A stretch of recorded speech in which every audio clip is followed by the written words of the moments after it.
এই প্রচণ্ড গরমে যদি একঘেয়েমি মাছের রেসিপি ভালো লেগে না থাকে বন্ধুরা, তাহলে মাছের এই রেসিপিটা ট্রাই করে দেখতে পারো।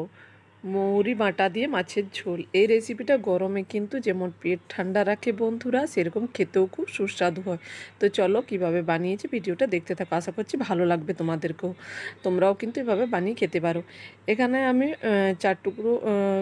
চারটে পিস নিয়ে নিয়েছি আর একটা লেজা টুকরো নিয়ে নিয়েছি। এখন লবণ আর হলুদ মাখিয়ে নেবো মাছগুলোকে, খুব ভালো করে নুন হলুদ মাখিয়ে নিয়ে তারপর আমি মাছগুলোকে ভাজতে দিয়ে দেবো। তবে আমি এটা সাদা তেলে রান্না করছি, রিফাইন্ড অয়েলে তোমরা চাইলে সর্ষে রেসিপিটা বানিয়ে নিতে পারো। এখন আমি মাছের টুকরোগুলোকে খুব ভালো করে ভেজে নেব। তবে প্রথমে আমি একটা পিঠ ভাজতে দিয়ে দিচ্ছি, ততক্ষণে এদিকে আমি ঝিঙে নিয়েছি, 3টে বড় বড় ঝিঙেগুলোকে ভালো করে আমি এগুলোকে প্রথমে ধুয়ে পরিষ্কার করে নিয়েছি বন্ধুরা, তারপর আমি কেটে নিচ্ছি।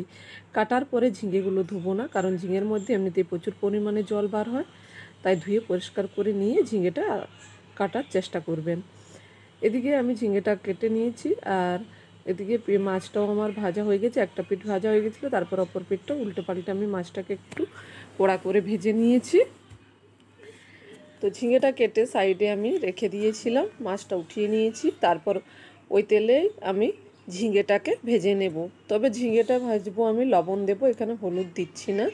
তোমরা চাইলে হলুদও দিতে পারো, কোনো অসুবিধে নেই। আমি লবণ দিয়েই ঝিঙেটাকে ভেজে নেবো, আর ঝিঙেটা আমি ঢাকা দিচ্ছি না। যতক্ষণে ঝিঙেটা ভাজা হচ্ছে, এদিকে একটা বাটির মধ্যে আমি কিছু মশলা বানিয়ে নেব। তবে মশলাটা বানানোর আগে আমি বলে দিই, এখানে 1 ইঞ্চি আদা, 1 চামচ মৌরি, হাফ চামচ গোটা জিরে, 2টো কাঁচা লঙ্কা বেটে নিয়েছিলাম। তারপর আমি এর মধ্যে দিয়ে দিচ্ছি হাফ চামচ হলুদ গুঁড়ো, হাফ চামচ লাল লঙ্কার গুঁড়ো, হাফ চামচ ধনে।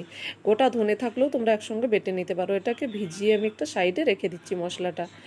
ঝিঙেটাকে আমি 4 থেকে 5 মিনিট এইভাবে ঢাকা না দিয়ে একটু নাড়াচাড়া করে নিতেই ঝিঙেটা কিন্তু ভাজা হয়ে গেছে। ঝিঙেটা ভাজাটা উঠিয়ে নিয়েছি।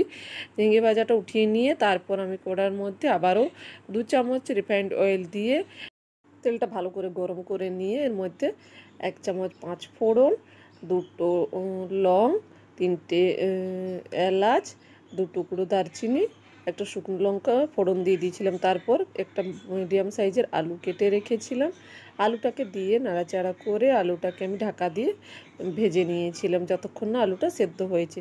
তারপর একটা হাফ টমেটো আমি দিয়ে দিয়েছি।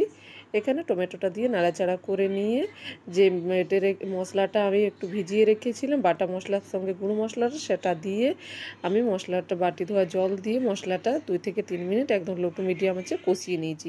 মশলাটা যখন কষানো হয়ে গেছে, তেল ছেড়ে দিয়েছে মশলা থেকে, তখন সেই ঝিঙে ভাজাটা দিয়ে আমি আবারও একটু নাড়াচাড়া করে নিচ্ছি। যেহেতু ঝিঙেটাও ভাজা আছে আমার, খুব বেশি নাড়াচাড়া করলে ঝিঙেটা আবার মিশে যাবে, মানে ভেঙে যাবে। তারপর আমি এখানে হাফ বাটি জল দিয়ে আবারও 1 গ্লাস জল দিয়ে দিচ্ছি। এটা যেহেতু খুব একটু পাতলা করে ঝোল করব আমি, তোমরা যেরকম ঝোলের পরিমাণটা রাখতে চাও সেই রকম দিতে পারো। আমি একটু বেশি করে ঝোল করে নিচ্ছি। এখন একটু নাড়াচাড়া করে আমি ঝোলটা একটু ফুটে উঠলে মাছগুলো দিয়ে দিচ্ছি। মাছের টুকরোগুলো দিয়ে আমি 2 থেকে 3 মিনিট রান্না করে নিয়ে ওপর দিয়ে একটু গরম মশলা দিয়ে দিচ্ছি। তাহলে আমার কিন্তু রান্নাটা তৈরি হয়ে গেল বন্ধুরা, খুব সহজে। এখানে মৌরি বাটা দিয়ে এই স্পেশালি গরমে একটা তৃপ্তিকর খাবার। এটা তোমরা গরম গরম ভাতের সঙ্গে পরিবেশন করতে পারো, খেতে কিন্তু দুর্দান্ত লাগে, পেটও ঠান্ডা থাকে আর মনটাও কিন্তু একদম ভরে উঠবে বন্ধুরা এই রেসিপিটা খেলে।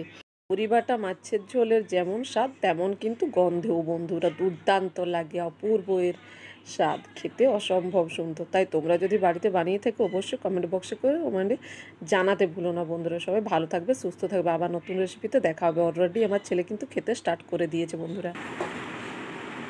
এত ভালো হয়েছে, আমার মনে হচ্ছে লাগছে আমি এক থালা ভাত এক নিমেষে খেয়ে ফেলবো।